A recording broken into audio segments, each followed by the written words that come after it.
So let's talk about a story that feels almost like a myth. The story of one man, just one man, who did something absolutely unthinkable. He was a slave, and he decided to take on the most powerful empire the world had ever seen. Yeah, he actually made Rome tremble. That sounds like something straight out of a movie, right? One day, a gladiator rose up against Rome. But this was real. Think about it. In an empire totally built on masters and slaves, one guy, a guy forced to kill for other people's entertainment, decided, you know what? If I'm going to fight, it's going to be for my freedom. That man's name was Spartacus. And wow, did that name echo through history. It became this incredible symbol for rebellion, for defiance. So who was this guy? And what kind of world could create someone like him? Okay, so to really get this rebellion, you have to understand the world it came from. And believe me, it was a brutal one. The Roman Republic, its entire society was literally built on the backs of millions of slaves. It wasn't just some side thing, it was fundamental to their economy, to their everyday life. So who were these slaves? Well, that's the scary part. They could be anyone. You could be a soldier from another land captured in battle. You could be a regular person who just fell into too much debt, or you could have committed a crime. The point is, slavery was a fate that could grab almost anyone and just strip you of everything. All your rights, your humanity, gone. And once you were a slave, what happened? Well, for a lot of people, there were two really grim paths. One, you get sent to these massive farms, the latifundia, for a life of just soul-crushing, back-breaking work, sun up to sundown. Or you get sent to the arenas to be trained as a gladiator. And there your life literally depends on how well you can kill someone for a cheering crowd. And yeah, you guessed it. That second path, the world of forced combat, that's where our guy gets thrown. But here's the thing about Spartacus. He wasn't born a slave. He was made one. See, before all this, he was a Thracian warrior. And the Thracians, they were known for being incredibly fierce fighters. He was a free man fighting against the Roman legions as they expanded. But he lost. He was captured. And just like that, he was sold into slavery and shipped off to a gladiator school where the whole point was to break him. But, and this is so important, Rome could chain his body, but they couldn't chain his spirit. He remembered what it was like to be free. And that memory, it wasn't just a sad thought. No, it was a fire that was about to set all of Italy ablaze. So how does a legend like this even start? You'd think it would be with some grand plan or a huge army, right? Nope. It started with a desperate, crazy, almost suicidal escape. It's 73 BCE. Spartacus gets together with about 70 other gladiators, and they make a run for it. And get this, their weapons aren't swords or shields. They're armed with stuff they grabbed from the kitchen, knives, meat skewers, whatever they could get their hands on. And somehow, they fight their way out and flee to the only place they can hide, up on the slopes of Mount Vesuvius.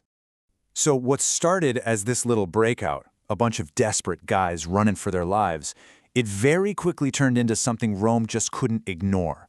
That little spark was about to become an inferno. Just think about that number again. 70. Just 70 guys. A tiny little group hiding out on a mountain. For Rome, this was nothing. A minor annoyance. Just a little mess for the local guards to clean up. But then, word got out, and it spread like wildfire. Slaves from all over the countryside started escaping and flocking to join him. That small band of 70, it exploded. It grew into an army of tens of thousands, a moving, growing force of people who had absolutely nothing left to lose and only one thing to fight for: freedom. So, what was Rome's response to this? The self-proclaimed masters of the world? At first, pure arrogance. They did what they always did. Oh, a problem? Fine, send in the legions. Crush it. Done. And this is where the story just gets incredible. The Romans roll in expecting to just, swat a fly. And they were so unprepared. The first armies they sent, they didn't just lose. They were outsmarted, outfought, and completely humiliated.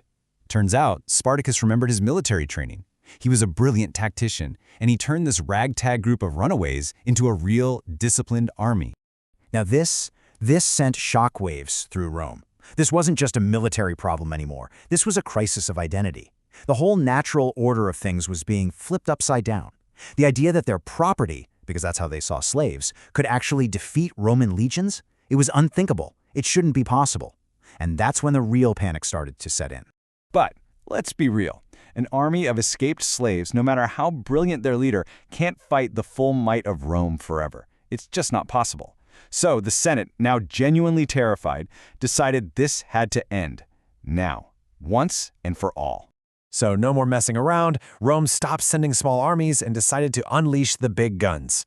They put a man named Marcus Licinius Crassus in charge. This guy was one of the richest, most powerful men in Rome, and he was desperate for a military victory to cement his legacy. They gave him a gigantic army and one simple, brutal order: annihilate Spartacus and his followers. For 2 whole years, they did the impossible. 2 years. But in 71 BCE, the luck ran out. Crassus finally trapped them. The rebel army had to face its final battle, and they were just overwhelmed. The stories say Spartacus himself died right in the thick of the fighting, a warrior right up to the last second. And just like that, the rebellion was crushed. But for Rome, just winning wasn't enough, not even close. They needed to send a message, a horrifying message, one that nobody would ever forget. Crassus's legions rounded up thousands of survivors from that last battle. And the number you see here, well, that's how many faced Rome's terrible vengeance. 6,000 of them. They were all crucified, and their crosses were put up all along the Appian Way. That's the main highway into Rome, for more than 100 miles. Can you even imagine that? It was a spectacle of pure terror, designed so that every single person traveling to Rome would see it. It was Rome's brutal final word. This is what happens when you dream of freedom. So, yeah, Rome won. They made their horrifying point. But fast forward 2,000 years. Who do we remember? It's not just Crassus, is it? We remember Spartacus. Why? Why does his story still give us chills? I think it's because in a world that demanded total submission, he was the impossible man, the slave who stared down the greatest empire on earth, not for gold, not for power, but for something so much more powerful: freedom.